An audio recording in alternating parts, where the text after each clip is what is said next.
You're not avoiding the work. You're avoiding the hardship that comes with it. There's a version of you that you visit in your head almost every day. The one who actually did the thing, started it, finished it, the one who didn't waste the idea. And every night you close that door and come back to this one. Still in bed, still scrolling, still waiting for a feeling that never quite arrives.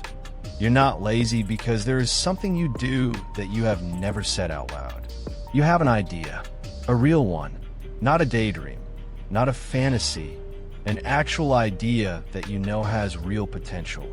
And instead of starting it, you explain it to yourself mostly. You think about the steps. You organize the approach in your head. You imagine how it will look when it's done. You spend real time, real mental energy, real hours on this idea. And then the day ends, and nothing exists.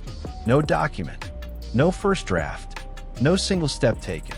Just the explanation of why today wasn't the right day to begin. Here is the part that should make you stop.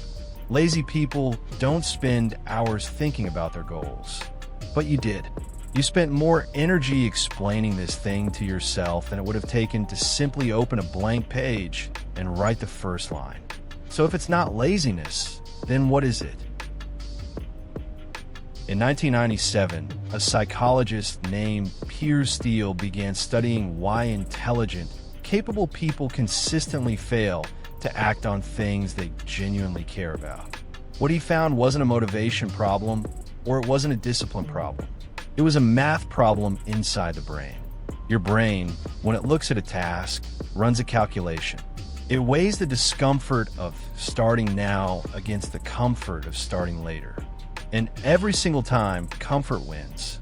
Not because you are weak, because your brain is doing exactly what it was built to do. Protect you from pain in the present moment. The problem is that your brain cannot tell the difference between the pain of a lion chasing you and the pain of opening a document and not knowing what to write first. To your brain, both feel like a threat. So it does what it always does with threats. It delays. It explains. It finds reasons why now is not the right time.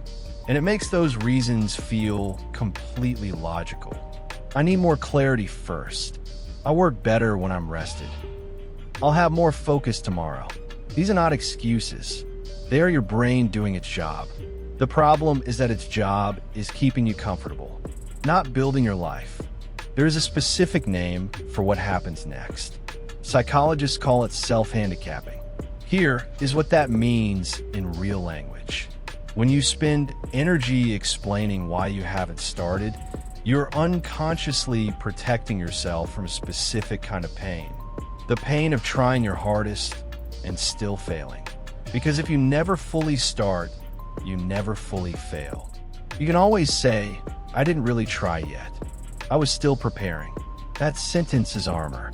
It protects your identity. It protects the version of you that still believes the idea is possible. Because the moment you actually try, that protection disappears. You find out what you're actually capable of. And some part of you is terrified of that answer. So you explain instead of start. You plan instead of act.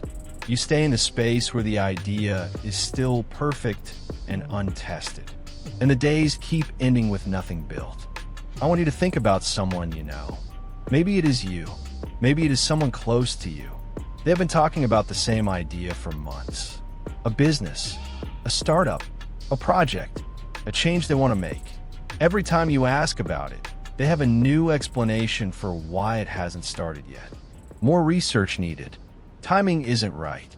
Waiting for one more thing to fall into place. You can see from the outside that the explanation has become the project. The thinking about it has replaced the doing of it. And the saddest part, they genuinely believe they are working on it. Because in their mind, they are. The brain has accepted the explanation as progress. It released just enough relief, just enough sense of control to make the explanation feel productive. This is not a character flaw. This is emotional regulation. When the brain faces something that feels threatening, uncertain, difficult, exposing, it reaches for the nearest tool that reduces that feeling. For most people, that tool is explanation. Talking about the task, planning the task, thinking about the task, not doing it, but feeling briefly like you did something. So what actually breaks this pattern? Not motivation. You have been waiting for motivation and it keeps not showing up at the right time. That is because motivation is a feeling, and feelings follow action. They do not lead it. The research on something called the Zeigarnik Effect shows something that should change how you think about starting. Once you begin a task, your brain becomes mentally attached to finishing it. Unfinished things create a kind of psychological tension that pushes you toward completion. But that tension only activates after you start. Before you start, the brain feels nothing pulling it forward, which means the entire battle is in the first 2 minutes. Not the first hour, not the first day, the first 2 minutes. Here is what this looks like in practice. You do not sit down to finish the project. You sit down to do one small piece of it. So small that your brain cannot classify it as threatening. Not, I will write the script today. That is too large. The brain sees the full weight of it and reaches for the explanation reflex. Instead, I will write the first 2 sentences. That is all. 2 sentences is not threatening. 2 sentences cannot fail.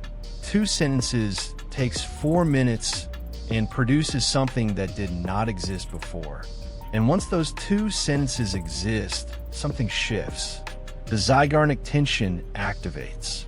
The brain now has an unfinished thing, and it quietly, almost invisibly, starts pulling you toward the next step. This is not motivation. This is biology working in your direction instead of against you. The second piece is accountability with teeth. Not the kind where you tell a friend your goal and they say good luck. The kind where there's a real consequence attached to today specifically, not to the whole goal, to today. You decide before the day starts. If I do not complete today's small task, I remove one comfort from tonight, not as punishment, as a signal to your brain that explanations no longer count as progress. Only action counts. And next time you try to skip the work, your brain will know that doing a work is actually a less hard work than skipping a work. Your brain responds to immediate consequences far more than distant rewards. So you make the consequence immediate. Tonight, not someday. This feels harsh at first. It is not harsh. It is honest. It is you finally speaking to your brain in the only language it consistently understands. You're not a person who avoids work because you are broken. You're a person whose brain learned very efficiently that explaining feels safer than starting. That is a survival mechanism that has outlived its usefulness. The idea you have been carrying, the one you keep explaining to yourself, it does not need a better plan. It does not need more research. It does not need the right moment. It needs 2 sentences written today. That is not a small thing dressed up as advice. That is the entire mechanism. Your brain fights hardest in the seconds before you begin. After you begin, the resistance drops. Every person who has ever built anything knows this feeling. The starting is always the hardest part, and it is always shorter than the explanation made it seem. The explanation had one job: to keep you safe from finding out what you are actually capable of.